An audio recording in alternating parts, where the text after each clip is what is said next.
Imagine waking up to find your favorite health supplement brand accused of deceiving consumers in a massive advertising blitz. That's the explosive reality facing Patanjali right now, as a court orders them to pull a controversial ad within 3 days. This isn't just about a catchy commercial, it's a clash between free speech, business rivalry, and consumer rights that could reshape how companies market their products in India. If you're curious about the world of traditional remedies like Chyawanprash, a popular Ayurvedic jam packed with herbs to boost immunity and energy, stick around. This story dives deep into a legal battle that's got everyone talking, and trust me, the twists will keep you hooked. Let's break it down simply for those new to this. Chyawanprash is a traditional Indian herbal tonic, often marketed as a superfood for health. Patanjali, the yoga and wellness giant founded by Baba Ramdev, launched an ad that essentially called all other Chyawanprash brands dhokha, which means deception in Hindi. Picture this.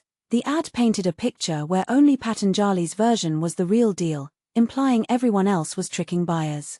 But here's where it gets controversial. The Delhi High Court has stepped in, ruling that this crosses the line into false and misleading speech.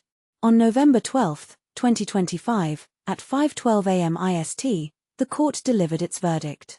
A bench led by Justice Tejas Korea declared that Patanjali must remove the ad within 72 hours. Why? Because commercial speech, basically, the right to advertise freely, doesn't shield lies or allow companies to trash their competitors. It's a fundamental principle under India's constitution, specifically Article 19(1)(a), which protects freedom of speech and expression. But, as the court emphasized, this freedom isn't absolute. Reasonable restrictions under Article 19(2) kick in to prevent falsehoods, defamation, or unfair practices. In plain terms, the 37-page order explains that once an ad turns false, misleading, unfair, or deceptive, it loses all legal protection. Patanjali's commercial did just that by suggesting every other Chyawanprash maker was deceiving customers. This isn't just harmless hype, it's called commercial disparagement, which unfairly tarnishes an entire group of products. The court pointed out that the ad's broad brushstroke could confuse shoppers and harm the market leader, Dabur, which holds over 60% of the Chyawanprash share. Dabur filed the plea, arguing the ad was outright defamatory. It didn't pick on one rival but smeared the whole category as defective. And this is the part most people miss. The delicate balance between promoting your own stuff and not unfairly bashing others. Patanjali fought back, with their lawyer, senior advocate Rajiv Nair, claiming the ad never mentioned Dabur directly or indirectly.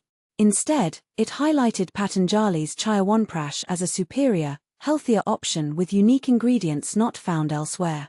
Nair called it puffery, exaggerated claims meant to grab attention, like saying your product is the best ever without hurting anyone. He argued that ads are a protected form of free speech, akin to artistic expression. But Justice Korea wasn't buying it. Even if Patanjali didn't name-drop Dabur, the generic attack on all competitors could still damage their top spot in the market. The judge clarified that advertisers can stretch the truth about their own product's benefits, think glowing reviews that might be a bit over the top, but they can't drag down an entire class of goods. Comparative advertising? Totally fine, as long as it's fair. For example, you could say your car gets better mileage than brand X's model, backed by facts. But don't say all cars from brand X are junk. That's disparagement. The ruling drives home that any ad claims must be accurate and not misleading. If your message implies superiority without lying, great. But if it deceives, it violates consumer trust and the law. This case underscores how India's courts are guarding against aggressive marketing tactics in a booming wellness industry, where billions are at stake. Now, here's the controversial twist. Is this ruling too strict, stifling honest competition? Or is it a necessary shield for consumers against manipulative ads? Some might argue that Patanjali was just being bold, promoting Ayurveda in a crowded market. After all, Baba Ramdev's brand is all about natural alternatives. Critics, however, say it undermines fair play. What do you think? Should companies have more leeway to call out inferior products, or does this verdict protect innovation and truth in advertising? Drop your thoughts in the comments below. Do you agree with the court, or see a counterpoint here? Let's discuss.